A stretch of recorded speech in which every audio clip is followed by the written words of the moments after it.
friends, today we're going to talk about 10 things that I prefer in France. So for those of you who haven't been following along, who don't really know my story, I am an American expat that lives in France. I came to France to study abroad, to learn the language, etc. And I met my very handsome husband and have stayed. Basically, that's the story wrapped up in a little nutshell. I thought it would kind of be fun to share with you 10 things that I prefer. I've lived here for about 6 years now, and there are certain things that I'm just like, you know what?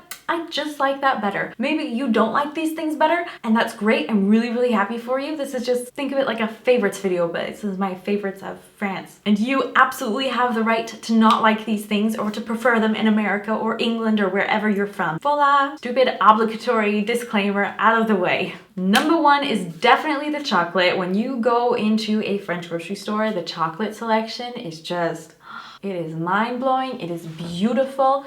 My favorite is Côte d'Or. It's like, actually, it's a Belgian chocolate, so it's not French chocolate. I'm not saying necessarily French chocolate. I'm just saying all of the choices that you have in French chocolate. There are chocolate bars that are like filled with a thin layer of creme brulee and things like that that you can buy just in the grocery store for a couple of bucks. Very, very impressive for people like me who are huge, huge fans of chocolate. Number two is the pharmacies here. You go inside and it's just like, there's so much skincare. It is amazing. It is beautiful. And if you're like a beauty skincare guru junkie person, you are just going to be in heaven. There's just so much stuff. I just keep saying that because wow, like when you go in, well, when I go in, I feel like a kid in a candy store. I'm just like, oh, I want this and this and this. Obviously I can't get everything I want because that would be expensive very quickly, but it's a real pleasure getting to try things one at a time and getting to see these different brands that we don't necessarily have in America. Some of them we do, but not all of them. And it's a lot of fun. Number three is the price of cell phone plans. Oh my goodness, you're going to be jealous if you're in America and you're listening to this. I used to pay €2 a month for my cell phone plan, which is about like $3 or $4, and I would have 2 hours of calls and then unlimited text. And then I had a bit of 4G as well, all included for €2 a month. And if I went over that limit, if I went over for calls or for internet or whatever, the most I ever paid, even when I'd gone like way over, was about €13. I recently upgraded to the €20 plan because for €20, I am able to get unlimited calls, unlimited text messages, as well as unlimited calling to the States cell phones. So if you're like one of my friends from high school watching from the States, feel free to message me your cell phone number because I can call you now and I'm very excited about it. As well as 100 gigabyte for the 4G, 3G Wi-Fi thingy-mabob, which is absolutely amazing.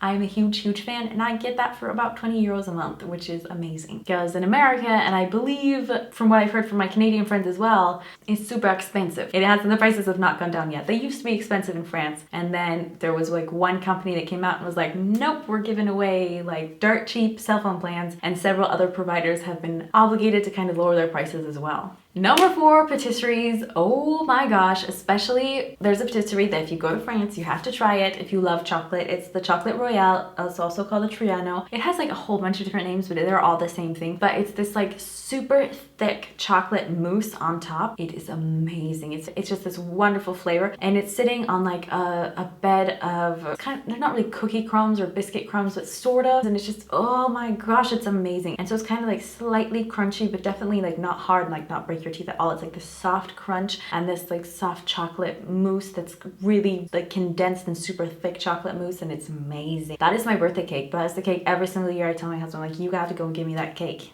Midwives. In America, the birthing system is just anyone I know who's given birth in America and then has come to France and given birth, they've really appreciated the midwives here, and they've appreciated how it's gone. The midwives are just angels, and every single one I've met so far has just been very like pro-birth and like very positive and like really wants to help you through this emotionally as well as physically. They're a lot softer than the doctors are, I guess. I don't know quite how to explain that, but they are amazing, and I'm really grateful for midwives. Work hours. This is something that I didn't fully appreciate until I started to have a family, but in France the average work week is 35 hours and you get 5 weeks vacation, and it's like a right. It's not like, oh, if you have some fancy smancy job then you get 2 weeks paid vacation. No, you get 5 weeks paid vacation. If you have a family, that's wonderful because that You can go on vacation twice a year with no problem.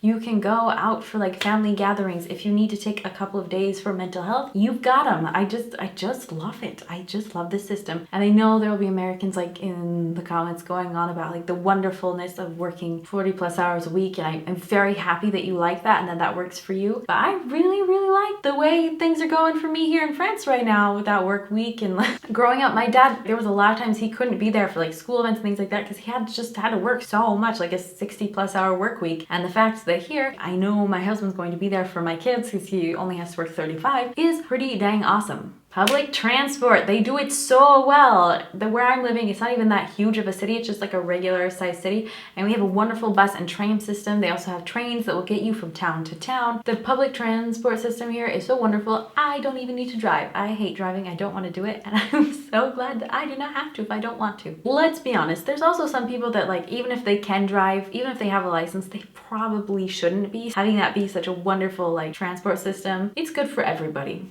Everybody benefits. The architecture. When I came to France as a student, there was a period of time when I was living in a building that was older than America.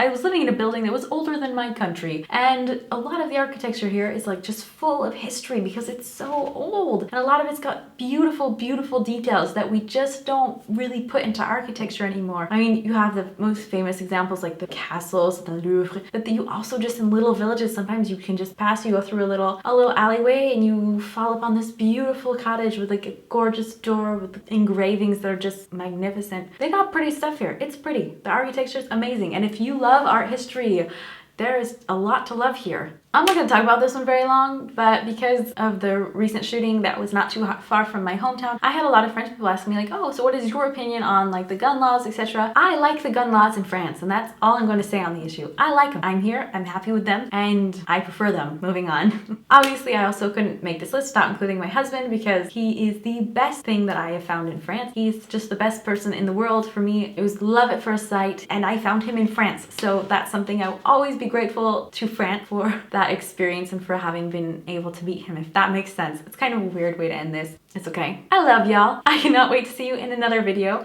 Don't forget to subscribe if you haven't already, and I will chat with you soon. Ciao.